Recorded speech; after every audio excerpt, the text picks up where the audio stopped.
வணக்கம் மக்களே, இன்னைக்கு நம்ம என்ன பார்க்க போறோம்னா 2025ல ரிலீஸ் ஆன த ஹண்டிங் பார்ட்டிங்கிற ஒரு வெப் சீரிஸ் பத்தி தான் நம்ம இன்னைக்கு பார்க்க போறோம். இது ஒரு ஆக்ஷன் கிரைம் டிராமா த்ரில்லர் கலந்த ஒரு வெப் சீரிஸுங்க. ஜியோ சினிமால இப்ப சீசன் 1க்கான சீரிஸ் இப்ப ஸ்ட்ரீம் ஆகிட்டு இருக்குதுங்க. இந்த சீசன் 1ல பாத்தீங்கன்னா மொத்தம் 11 எபிசோடுங்க. ஒவ்வொரு எபிசோடும் பாத்தீங்கன்னா ஒவ்வொரு வீக்கும் தான் ரிலீஸ் ஆகும். இந்த சீரிஸ்ல பாத்தீங்கன்னா Rebecca Henderson, Oliver Odell, Jacob Ansari, Sean Florence மற்றும் ஜெனிஃபர் மாரல்ஸ் மற்றும் பலர் நடிச்சிருக்காங்க. இந்த சீரிஸோட கதை சுருக்கம் பாத்தீங்கன்னா, இந்த தொடர் தி பிட் என்ற ஒரு ரகசிய சிறையில் இருந்து தப்பித்த ஒரு 6 ஆபத்தான குற்றவாளிகளை பிடிக்க முயலும் ஒரு சிறப்பு குழுவை பற்றியதுங்க.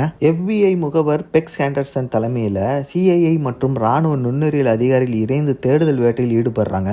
தப்பியவர்கள் மிகவும் அபாயகரமானவர்கள், மேலும் அரசின் சில ரகசியங்களும் இந்த மிஷனுடன் தொடர்பு கொள்ளப்பட்டுள்ளன. இந்த சீரிஸ் முழுவதும் பாத்தீங்கன்னா ஒரு அதிரடி மற்றும் த்ரில்லர் நிகரற்ற திருப்பங்களோட உருவாக்கப்பட்டுள்ளதுங்க. குற்றம், அரசியல் சூழ்ச்சிகள் மற்றும் மிஷன்கள் அடங்கிய திகில் கலந்த ஒரு தொடரா அமைஞ்சு இருக்குது. இந்த தொடர் பாத்தீங்கன்னா குற்றம் தொடர்களை விரும்புபவர்களுக்கு மிகவும் ஈர்க்கக்கூடியதா இருக்குங்க. இந்த சீரிஸோட பிளஸ் பாத்தீங்கன்னா அதிரடி மற்றும் த்ரில்லருங்க. தொடர் முழுவதும் சஸ்பென்ஸ் நிறைஞ்ச காட்சிகள், அதிரடி காட்சிகள் நிறைய இருக்குது. திடீர் திருப்பங்கள், கதை எதிர்பாராத முறையில் திரும்புவதால் பார்வையாளர்கள் ஆர்வமுடனே தொடர முடியுங்க.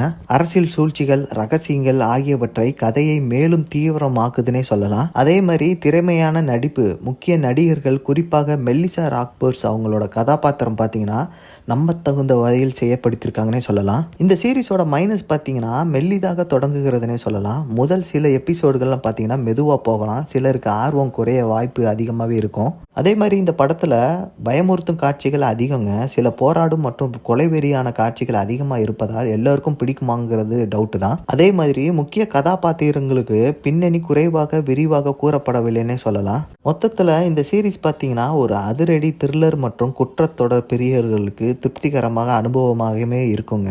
நீங்கள் இந்த சீரிஸை பார்த்துட்டு உங்களோட கருத்தை நம்ம கமெண்ட் செக்ஷனில் சொல்லுங்கள். மீண்டும் அடுத்த வீடியோவில் சந்திக்கிறேன். நன்றி, வணக்கம்.